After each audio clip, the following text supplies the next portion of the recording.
Hello everyone, welcome to my YouTube channel. Today we'll learn about statistical inferences, that is under statistics for data analysis. So first, the agenda of the video will be to illustrate point estimation, demonstrate the use of level of confidence and confidence margin, draw meaningful inferences using margin of error, explain hypothesis testing, explore the different levels of hypothesis testing. So first we'll learn about point estimation. In point estimation, what is point estimation first? Point estimation involves the use of sample data to calculate a single value, which is to serve as the best guess for an unknown population parameter. For example, the population mean. So technically the point estimator is any function w of x1 up to x2 of a sample. For example, the sample standard deviation is a point estimation of a population standard deviation. It is basically a part of a whole. The sample mean is a point estimation of a population mean. Similarly, the sample variance is a point estimation of the population variance. So two terms used for the point estimation are the estimator and the estimate. So a function of x of sample is the estimator and estimate is the realized value of the estimator. So finding the estimates, the methods used for the finding estimates is the method of movement. Here the estimates are found out by equating the first k sample moments to the corresponding k population moments. So next, by doing the maximum likelihood, it uses a model and uses the values in the model to maximize the likelihood of the function. Where next we'll know what is Bayes estimator. The next thing for finding the estimates is the Bayes estimator. It minimizes the average risk, i.e. the expectation of the random variables. Best unbiased estimator. The several unbiased estimator can be used to approximate a parameter, which depends on what parameter you are trying to find. There is yet another method for estimation known as interval estimation, or we can call it as confidence interval. In interval estimation, it's an interval or a range of values. It's used to estimate a population parameter.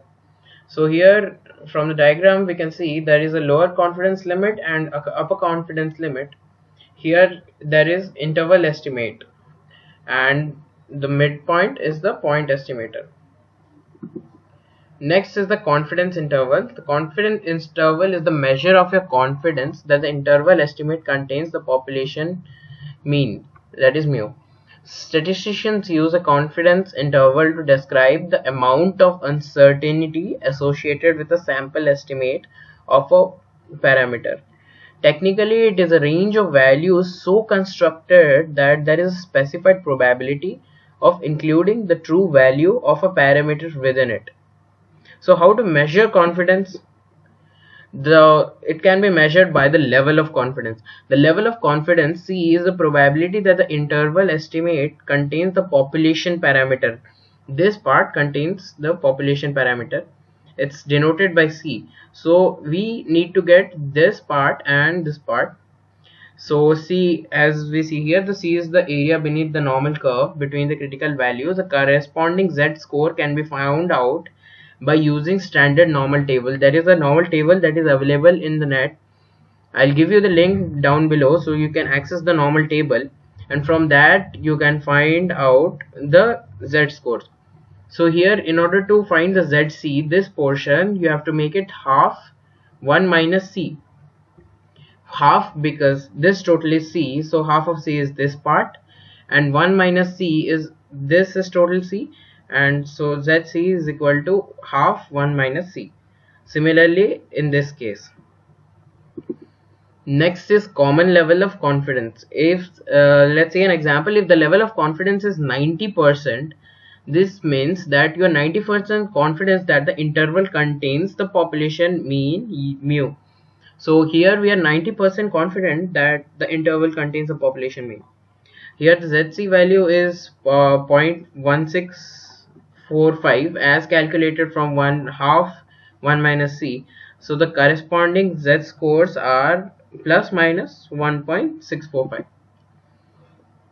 So now we'll see what is margin of error. The difference between the point estimate and the actual population of parameter value is called the sampling error. It is difference between the point estimate and the actual population of parameter. When mu is estimated, the sampling error is the difference mu minus mean x bar. Since mu is usually unknown, the maximum value for the error can be calculated using the level of confidence. So the margin of error E for a given level of confidence is the greatest possible distance between the point estimation and the value of parameter it is estimating. So E is ZC sigma divided by root over of n. N is the number of total population.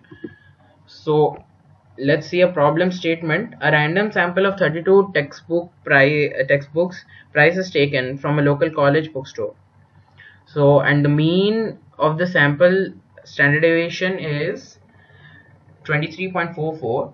Uses 95% confidence level C, that's C, and find the margin of error of the mean price of all textbooks in the bookstore.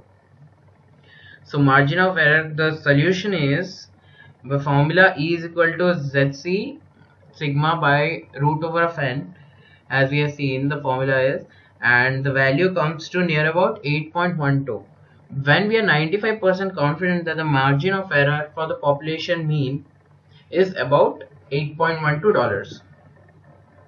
So now we'll see the construction of confidence interval, how to construct the confidence interval.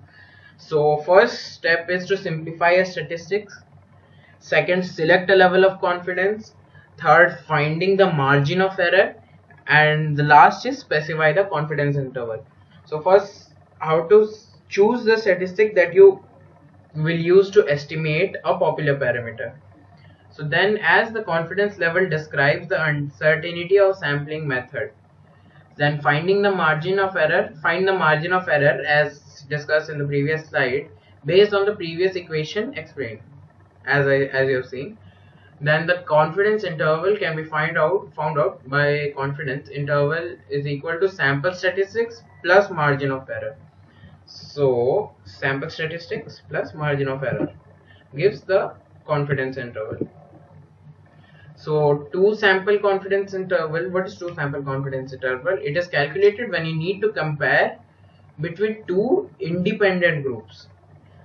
You can start by computing the sample size n1 and n2, means x1 x2, and standard deviation s1 and s2 in each sample.